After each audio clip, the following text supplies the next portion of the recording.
खबर विस्तार से। मुख्यमंत्री अशोक गहलोत सरकार सड़कों को लेकर अब सख्त नजर आ रही है। खराब सड़कों पर सरकार सख्त नजर आ रही है। सीएम ने अफसरों की क्लास ले ली है। इसको लेकर कह दिया है कि सड़कों को समय पर ठीक करें। मुख्यमंत्री ने आगे कहा कि जानबूझकर ठेकेदार सड़कों की रिपेयरिंग नहीं करता है। यह भी कहा मुख्यमंत्री ने कि जानबूझकर रिपेयरिंग नहीं करता है ठेकेदार, इससे जनता में मैसेज गलत जाता है। सड़कों के मामले में कोई कॉम्प्रोमाइज बर्दाश्त नहीं किया जाएगा, मुख्यमंत्री ने कहा। मुख्यमंत्री ने सड़कों की मॉनिटरिंग पर जोर दिया। इस महकमे का महत्व मैं जानता हूं, जिस परिवार से मैं आता हूं वो परिवार ये इस महकमे के ठेकेदार के रूप में था, तो मुझे मालूम है कि बचपन से मैं देख रहा हूं कि इस महकमे का महत्व क्या है। और इसी रूप में मैं सोचता हूं कि आप लोगों को काम करना है, काम दिखाना है, और आप सक्षम हो, योग्य हो, समर्पित हो, सब मुझे मालूम है। कृपा करके आप लोग राजस्थान हित में पूरी कमान हाथ में ले लें, सब लोग उत्तरदायी मैदान में। और जो आपने मेरे ख्याल से 5 सितंबर से 20 अक्टूबर तक का रखा आपने समय इसका कैंपेन का मेंटेनेंस के लिए, प्लीज आप लोग 20 अक्टूबर तक बता दीजिए। 21 अक्टूबर को अपन मीटिंग भी करना चाहें तो आप पूरी रिपोर्ट दे सको मैं कि साहब शानदार में काम कर दे। ये मेरा कहना है। धन्यवाद। वहीं बदहाल सड़क को लेकर सरकार की सख्ती को लेकर पीडब्ल्यूडी मंत्री भजनलाल जाटव ने न्यूज 18 राजस्थान पर खास बात की और कहा कि राज्य में सड़कों के विकास के लिए विभाग आगे बढ़ रहा है। साथ ही जाटव ने कहा कि सड़कों को लेकर मॉनिटरिंग की जा रही है ताकि किसी तरह के भ्रष्टाचार पर नकेल कसी जा सके। पहले तो ये जान लेते हैं, पीडब्ल्यूडी मंत्री भजनलाल जाटव जी हमारे साथ में बातचीत के लिए मौजूद हैं कि किस तरह से इन सड़कों का कामकाज अभी तक रहा है और अब जो सड़कें बनने वाली हैं उसे लेकर के क्या प्लानिंग आप लोगों की होगी। सबसे पहले से मैं आपके माध्यम से कहना चाहूँगा पूरे प्रदेशवासियों को कि जैसे ही हमारी बजट की घोषणा हुई, एंड टू एंड हम लोगों ने उनके एस्टीमेट्स बनवा के, और ये मुझे कैरियर में बड़ा खुशी महसूस हो रही है कि माननीय मुख्यमंत्री जी ने जिस तरीक़ा से सड़कों के क्षेत्र में ऐतिहासिक बजट दिया, 10,000 करोड़ के आसपास बजट दिया है, और जिनमें जो बजट घोषणाएं थी वो तकरीबन हमारी 90 से 95% हमने कर दी। और ये तो अब उन बजट घोषणाओं को इम्प्लीमेंट करना, उनका शिलान्यास कराना, कुछ हमारे पुराने काम थे उनका लोकार्पण कराने का आज प्रदेशवासियों को समर्पित किया है। और 3,334 करोड़ की सड़कें और तकरीबन 3,000 किलोमीटर लंबाई, और तकरीबन ये सड़कें हम लोगों ने पूरे प्रदेशवासियों को आज शिलान्यास किया है पूरे राजस्थान के अंदर, तकरीबन तमाम जिले के अंदर जो बजट की सरकार की पहली प्राथमिकता क्वालिटी को लेकर के ही सामने आई है। मंत्री जी पहले जिस तरह से मुख्यमंत्री जोधपुर गए थे और उन्होंने वहां भी जाकर के अफसरों को दो टूक साफ साफ कहा कि देखिए प्रदेश में इस समय सड़कों की हालत बहुत खराब हो रही है, जोधपुर में भी हो रही है। आज फिर से उन्होंने जिक्र किया, किस तरह से आप देखते हैं कि ये सड़कों के काम जो है वो प्रायोरिटी पर रहने चाहिए। मुख्यमंत्री जी ने बिल्कुल सही कहा था, क्योंकि अब की बार मानसून ज़्यादा है, बरसात ज़्यादा हुई है। बरसात की जब ज़्यादा आवक होगी तो सड़कों का टूटना स्वाभाविक है। और उन्होंने हमेशा, चाहे शहर की सड़कें हैं, चाहे वो यूआईटी की सड़कें हैं, चाहे वो ग्रामीण वेश की सड़कें हैं, पीडब्ल्यूडी की सड़कें हैं, एक मुखिया के नाते उन्होंने जो कहा है, हमें जो दिशा निर्देश दिया है, उन दिशा निर्देशों की हम लोग पालना करेंगे। हम लोगों ने पहले भी जोधपुर जिले की हम लोगों ने मीटिंग्स ली थी।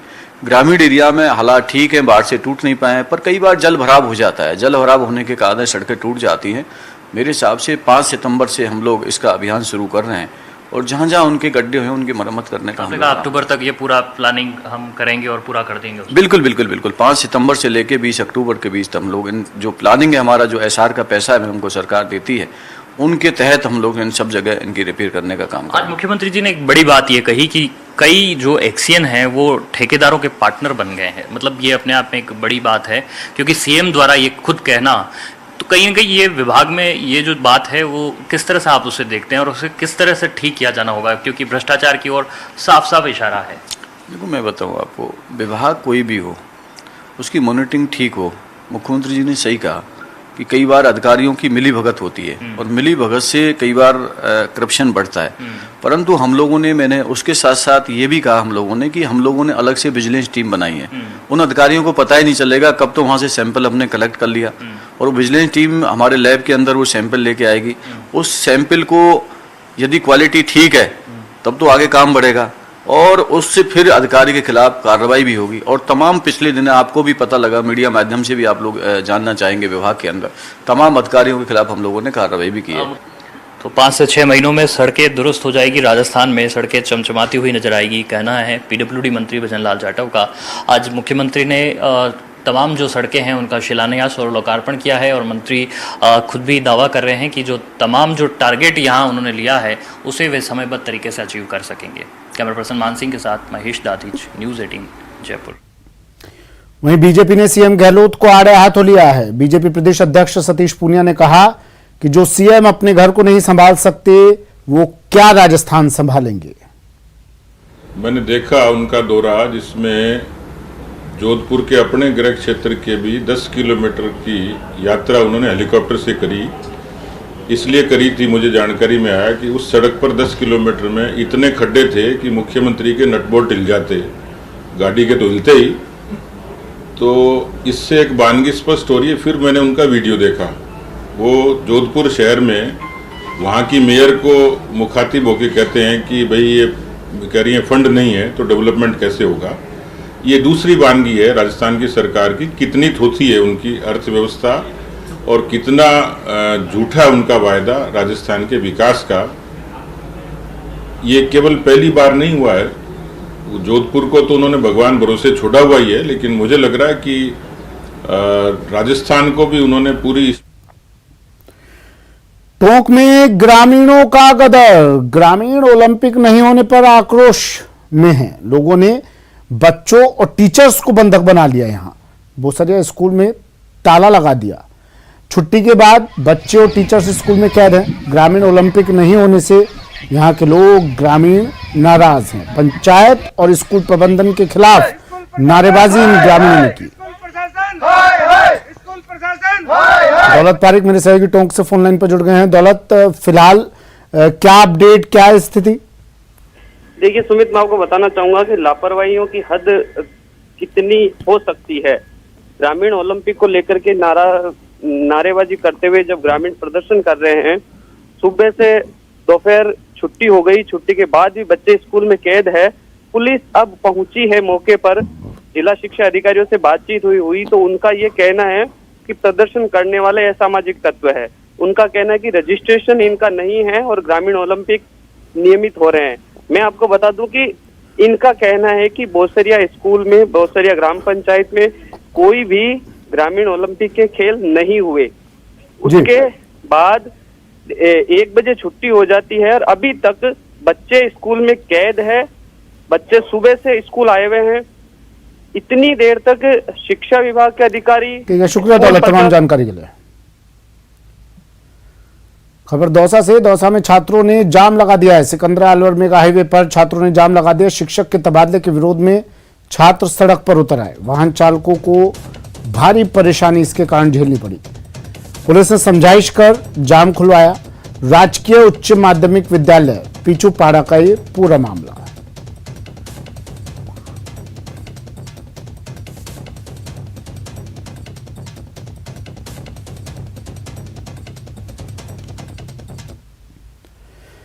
राजधानी जयपुर में बेखौफ चेन स्नेचर्स का आतंक फिर दिखाई दिया। मुरलीपुरा में एक महिला की चेन लूटकर, चेन तोड़कर बदमाश भाग निकले। ये तस्वीरें सीसीटीवी में कैद हो गई। देखिए किस तरह बाइक सवार आता है, बाइक रोकता है। एक व्यक्ति, महिला स्कूटी पर खड़ी है, एक व्यक्ति इसकी चेन तोड़ी है। देखिए किस तरह चेन तोड़ी और यहां से 9-2-11 स्कूटी पर सवार महिला की चेन तोड़कर ये बाइक सवार 2 बदमाश वहां से फरार हो जाते हैं। बाइक के पीछे बैठे युवक ने झपट्टा मारकर चेन तोड़ी और ये पूरी वारदात सीसीटीवी में कैद हो गई। रात को 8:15 बजे का करीब टाइम था, तो हमको एसएफएस चौराहे पे लाल बत्ती पे रुकना पड़ा, B2 बाईपास पे। तो पीछे से 2 लड़के मोटरसाइकिल पे आए और उन्होंने झपट्टा मारकर मेरी चेन तोड़ ली और B2 बाईपास की तरफ, द्वारकादास गार्डन की तरफ वो भाग गए। तो मैं चिल्लाई।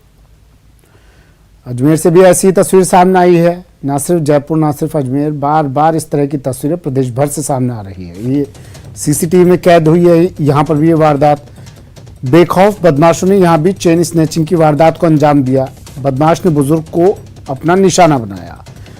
ये पूरी वारदात सीसीटीवी में कैद। पीड़ित ने इसके बाद मामला थाने में दर्ज करवा दिया है। पुलिस जांच पड़ताल में जुट गई है।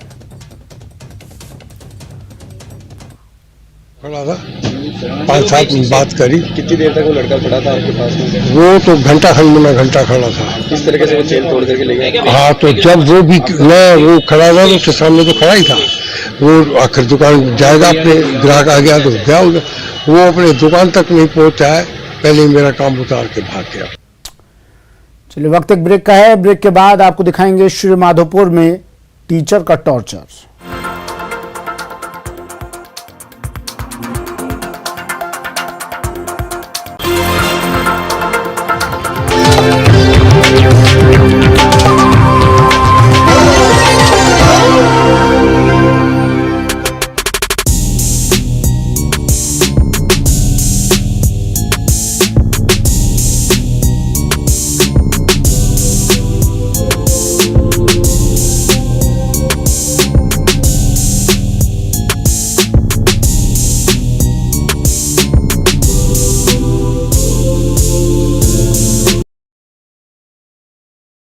से अंकिता को जलाया गया था। जलने से शरीर की परत पर मवाद भर गई थी।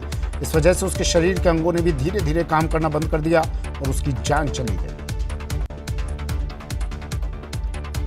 टीम इंडिया ने एशिया कप 2022 के अपने दूसरे मैच में हांगकांग को 40 रनों से शिकस्त दी। इस जीत के साथ ही भारतीय टीम ने सुपर 4 में भी जगह बना ली है। हांगकांग के खिलाफ जीत के साथ ही कप्तान रोहित शर्मा ने एक बड़ा रिकॉर्ड भी अपने नाम कर लिया। रोहित अब T20 क्रिकेट में भारत के दूसरे सबसे सफल कप्तान बनाए गए हैं। प्रदेश में लंपी वायरस संक्रमण का प्रकोप जारी है, जिसके चलते अब तक 8,75,000 से ज्यादा पशुओं में लंपी का संक्रमण देखने को मिला। वहीं लंपी से 38,000 से ज्यादा पशुओं की मौत हो गई। कोटा में पुलिस ने अवैध सट्टे के खिलाफ कार्रवाई करते हुए 30 आरोपियों को गिरफ्तार किया। आरोपियों के पास से 40,000 से ज्यादा की रकम और 5 बाइक जब्त की गई। सिरोही में जयपुर से अहमदाबाद जा रहे कंटेनर से 1 करोड़ की अवैध शराब जब्त की गई। साथ ही पुलिस ने मौके से कंटेनर चालक को भी गिरफ्तार किया। धौलपुर में बेखौफ बदमाशों का कहर देखने को मिला, जहां बदमाशों ने पूर्व प्रधान और उनके भतीजे से लूट की वारदात को अंजाम दिया। सीकर जिले में पुलिस ने नकली नोट गिरोह का पर्दाफाश करते हुए एक आरोपी को गिरफ्तार किया है। पुलिस ने आरोपी से 1,01,000 रुपए के नकली नोट बरामद किए। श्रीगंगानगर में पुलिस ने मोहनपुरा गांव के पास सुनसान जगह पर झाड़ियों में छुपाकर रखी हुई चोरी की 10 साइकिलों को बरामद किया। कोटा के उद्योगनगर थाना इलाके में रुई फैक्ट्री के गोदाम में अचानक आग लग गई, जिससे आसमान में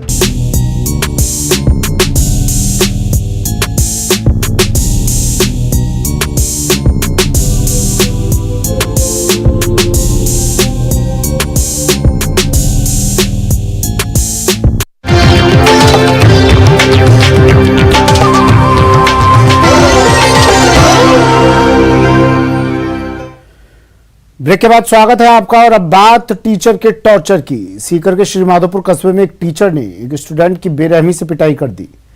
स्टूडेंट की पीठ पर जगह जगह गंभीर चोट के निशान हैं। परिजनों ने टीचर और स्कूल प्रबंधन के खिलाफ मामला दर्ज करवाया है। इसके बाद पुलिस पूरे मामले की जांच में जुट गई है। दरअसल अभिषेक नाम का छात्र स्कूल में प्रार्थना के दौरान लाइन में सही ढंग से नहीं खड़ा था, जिसके बाद टीचर ने उसे बुरी तरह से मारा पीटा। मारपीट के दौरान स्टूडेंट और टीचर की आपस में बहस भी हुई और छात्र ने भी टीचर पर हाथ उठा दिया। इसके बाद टीचर स्टूडेंट को कमरे में लेकर गया, वहां उसके साथ बेरहमी से मारपीट की और तो और उसे लोहे के पाइप से भी पीटा, जिससे उसके पीठ पर गंभीर चोट लगी है। पुलिस ने मामला दर्ज कर लिया और पूरे मामले की जांच कर रही है।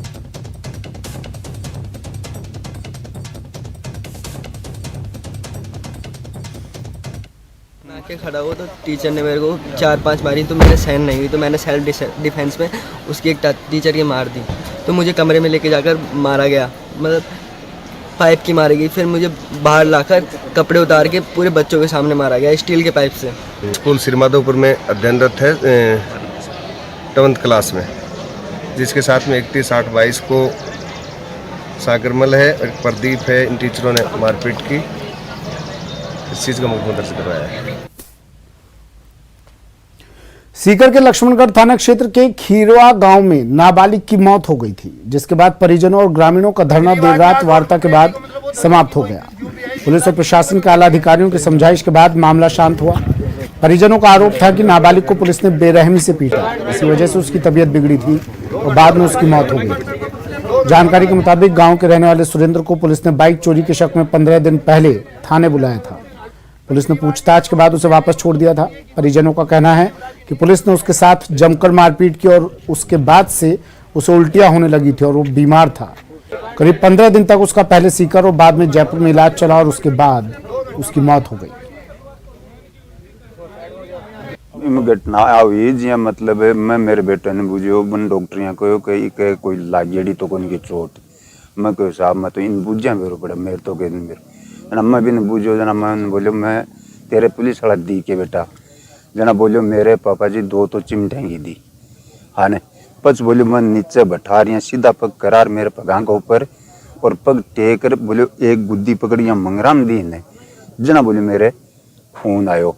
अब जी के बाद में बोले मेरे कालो खून आ रही बोलो कब का माँ ने आई डॉक्टर ने बताई वो हाँ ना जना डॉक्टर बोले सीकर ले जाओ जना मैं बिन सीकर एडमिट करा दियो सीकर से मैंने रेफर कर दियो जयपुर। देखिए जो युवक की मृत्यु हुई है उस मृत्यु के बारे में हमारे पास में जो दस्तावेज आए हैं उससे ये पता चलता है कि युवक लगातार किडनी और लीवर के इन्फेक्शन से पीड़ित था और उसका इलाज काफ़ी समय से चल रहा था। उसी प्रोसेस में वो यहाँ के हॉस्पिटल में भी उसको दिखाया गया, उसके बाद में SMS और महात्मा गांधी जयपुर हॉस्पिटल्स में भी दिखाया गया। दोनों ही जो उसके प्रॉब्लम्स थी वो ठीक ना हो पाने के कारण उसकी मृत्यु हुई। बीजेपी ने सीकर जिले के लक्ष्मणगढ़ में पिटाई के बाद युवक की मौत की निष्पक्ष जांच की मांग की है। सीकर सांसद सुमेधानंद सरस्वती ने कहा कि पुलिस प्रशासन घटना पर पर्दा डालने में जुटा है। आपको बता दें कि बाइक चोरी के मामले में पुलिस ने युवक को थाने में पूछताछ के लिए बुलाया था, जिसके बाद परिजनों का कहना है कि युवक की पुलिस की पिटाई से मौत हुई है, जबकि पुलिस का कहना है युवक पहले से ही बीमार था। परिजनों का आरोप था कि इसकी हत्या की गई है, इसको मारा गया है, इसको पीटा गया है। गरीब आदमी होने के कारण उनके FIR भी दर्ज उसमें नहीं हो पाई, लेकिन भारतीय जनता पार्टी के कार्यकर्ताओं ने और अन्य कुछ कार्यकर्ताओं ने जब ये उनको पता लगा कि इस प्रकार से डेथ हुई है तो उन्होंने उसकी डेड बॉडी को लेकर के सड़क पर बैठे और मैं भी वहां पर गया। चलिए सीधा लिए चलते हैं जयपुर, जहां भगवान श्री गणेश की शोभा यात्रा निकाली जा रही है। नगर भ्रमण पर निकले हैं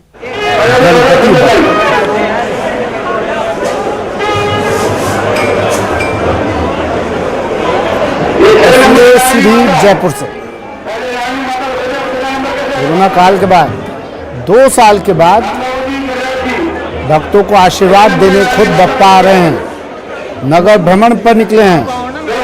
भगवान श्री गणेश के दर्शन करने के लिए सैकड़ों हजारों लोग एक झलक पाने के लिए बप्पा के दर्शनों के लिए सड़क पर आ गए। 13.5 किलोमीटर तक ये शोभा यात्रा निकलेगी। नगर भ्रमण होगा बप्पा का।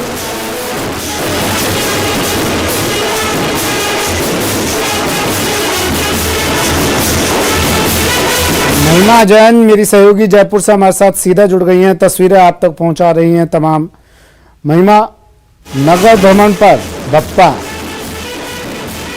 निकले हैं, कहां से सवारी शुरू हुई, कहां तक जाएगी? 13.5 किलोमीटर तक भक्तों को दर्शन देते हुए निकलेंगे आज गणपति बप्पा।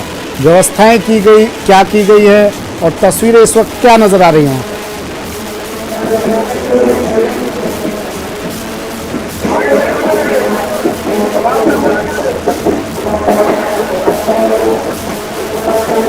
महिमा, आवाज सुन पा रही हैं आप मेरी?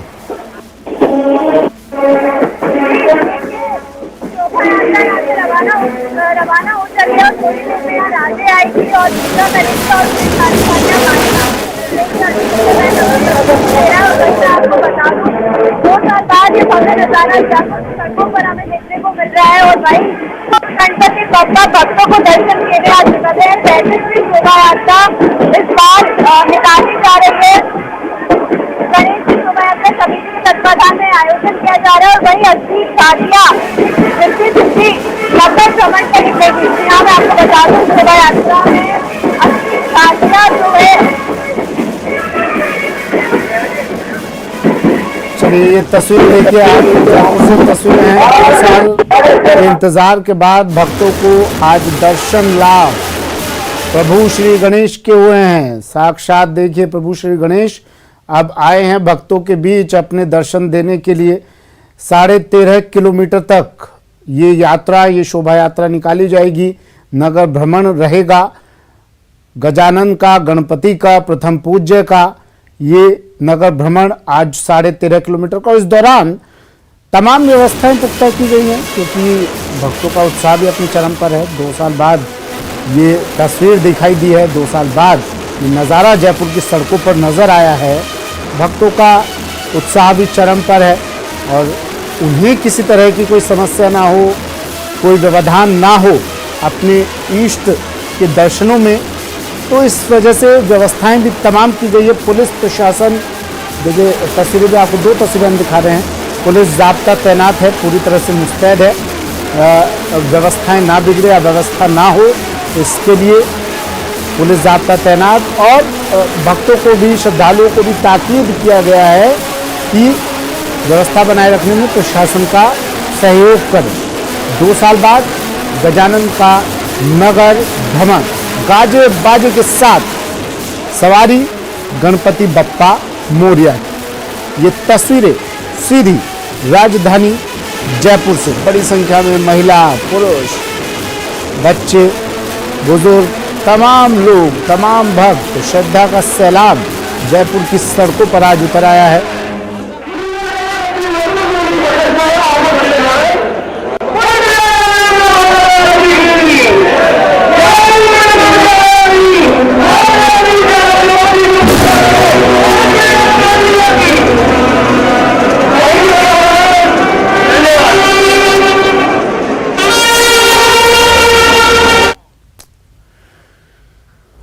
चलिए, माता पिता के साथ भगवान श्री गणेश निकले हैं नगर भ्रमण पर। फिलहाल इतना ही, दीजिए इजाजत, नमस्कार।